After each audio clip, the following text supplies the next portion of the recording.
On connaît évidemment les effets bénéfiques du sport sur la santé physique, on connaît un peu moins les effets bénéfiques du sport sur la santé mentale, sur le bien-être. Comment est-ce que finalement l'activité physique régulière va-t-elle impacter durablement et positivement notre mental, notre état d'esprit? Comment et pourquoi le sport va-t-il impacter la gestion de nos émotions, notre positionnement face au stress et comment va-t-il nous permettre d'évacuer plus facilement, plus sereinement et tranquillement la charge mentale accumulée dans nos différentes vies professionnelles, familiales, sentimentales. C'est ce que je vous propose de voir aujourd'hui. Bonjour à toutes et à tous, je m'appelle Sandra Urbanski, je suis thérapeute et sexologue, fondatrice de Thérapie. Je suis ravie de vous retrouver aujourd'hui dans une nouvelle vidéo consacrée donc au sport et au bien-être mental. Si vous n'êtes pas encore abonné à ma chaîne, alors faites-le maintenant.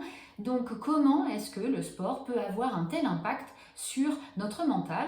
Bien déjà, ce qu'il faut savoir, c'est que l'esprit et le corps sont un système étroitement lié. L'un ne marche pas sans l'autre. Donc tout ce que vous allez penser, donc toutes vos pensées, toutes vos émotions vont directement aller impacter ce qui va se passer dans votre corps et tout ce qui va se passer dans votre corps, évidemment, va directement influencer ce que vous allez penser. Donc ce système, il est plutôt bien pensé parce que c'est un système qui va vous permettre de réagir quand vous allez bien, quand vous vous sentez bien, mais aussi de réagir lorsque vous êtes face à un réel danger. Donc, quand vous êtes face à un vrai danger, il y a un stress. Alors, votre esprit va le sentir tout de suite, il va s'en emparer et il va déclencher un certain nombre de choses au niveau de votre corps, des réactions physiologiques, et puis de la production d'hormones. C'est normal, tout va bien, c'est votre système corps-esprit, c'est votre système d'alarme qui vous permet de vous alerter et de dire là, ça va pas, il faut vite que tu te remettes dans ta zone de sécurité. Donc il va vous envoyer un pic finalement d'énergie très important et puis une prise de conscience accrue qu'il y a quelque chose qui ne va pas. Face à un vrai danger, il n'y a pas de problème. Vous allez vous mettre par exemple à courir parce qu'il faut échapper à quelqu'un, ou vous allez vous mettre à crier très très fort, ou vous allez vous énerver. Bref, vous allez décharger ce qui se passe ici. Et la peur, eh bien vous allez aller la décharger aussi physiquement. Là où ça va poser un souci, c'est lorsque vous êtes face à un stress récurrent dans votre quotidien, donc face à une charge mentale constante, parce que lui, votre corps, il va se mettre exactement dans les mêmes conditions que lorsque vous êtes face à un vrai danger. Les mêmes réactions physiologiques, la même production d'hormones. Seulement, évidemment, vous l'aurez compris, vous ne pouvez pas le décharger musculairement parlant. Vous ne pouvez pas utiliser votre corps pour aller libérer les pensées et la charge mentale de votre esprit. Et là, ça va poser un souci. Pourquoi? Parce que vous allez accumuler un certain nombre de choses. Des palpitations, des tensions, de l'anxiété, des maux de tête, des maux de ventre. Bref, tout un tas de choses qui vont finalement impacter votre santé, évidemment, au quotidien. Et surtout, votre manière d'être comme ça, eh bien, ça va devenir un fonctionnement normal. L'individu va se dire, bah voilà, c'est comme ça. Donc finalement, le stress va s'auto-nourrir et donc vous allez avoir de plus en plus de charge mentale, vous allez avoir de plus en plus ces réactions physiologiques qui sont là et qui ne servent à rien, qui ne devraient pas être là, qui ne sont pas légitimes, ces productions d'hormones à gogo, bref, vous allez de plus en plus avoir tout ça ici et absolument pas décharger physiquement toute cette tension, toute cette surcharge adrénaline qu'on appelle aussi la charge allostatique élevée et donc le système devient complètement défaillant.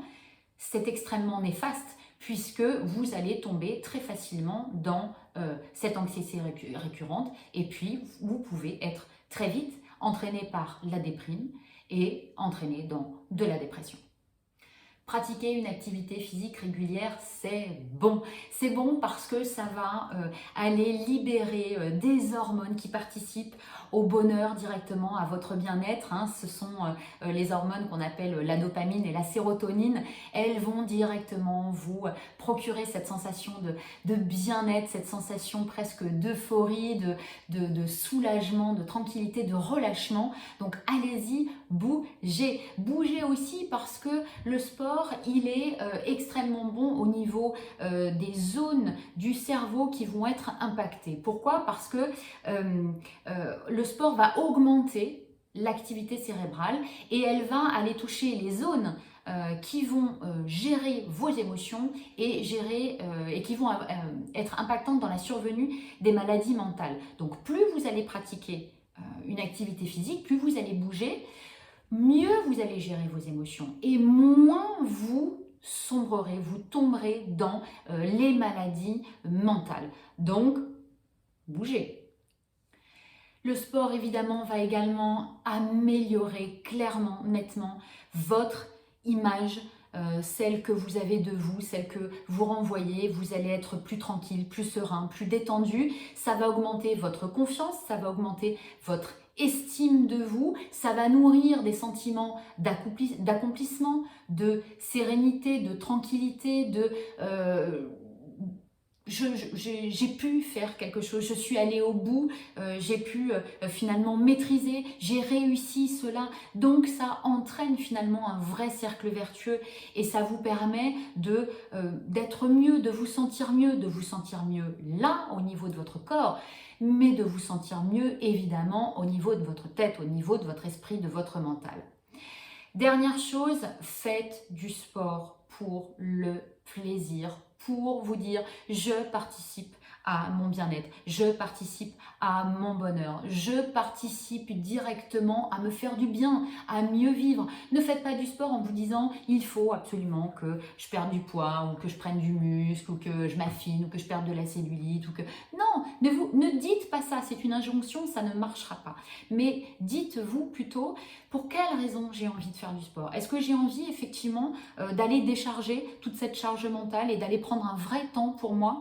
Est-ce que j'ai envie de faire quelque chose en collectif et de rencontrer du monde, de voir du monde et pouvoir me sentir bien et pouvoir sortir de cette sphère un petit peu métro, boulot, dodo et aller poser finalement tout ce que j'ai, voilà, tous les petites problématiques et les petites contrariétés, aller me défouler, aller vraiment au bout, aller me défoncer pour dire voilà, je me sens mieux, ça y est, j'ai posé ça quelque part, je vais bien dormir, je me sens libérée, je me sens soulagée. Et ça, c'est important. Moi, pour mon expérience personnelle, si j'ai pas le sport, si j'ai pas mes baskets et que je peux pas aller courir, eh ben, je me sens pas bien parce que les tout petits sacs, hein, c'est une expression que j'utilise souvent en thérapie, les tout petits sacs que j'ai accumulés, j'aime bien aller les déposer sur l'asphalte quand je vais courir et que je sais que pendant 12, 13, 15 km, je vais aller pouvoir poser ça tranquillement. Et quand je vais revenir, oui, je suis fatiguée, oui, je suis rincée, mais qu'est-ce que c'est bon et qu'est-ce que ça permet de se dire, voilà, ça y est, c'est bon.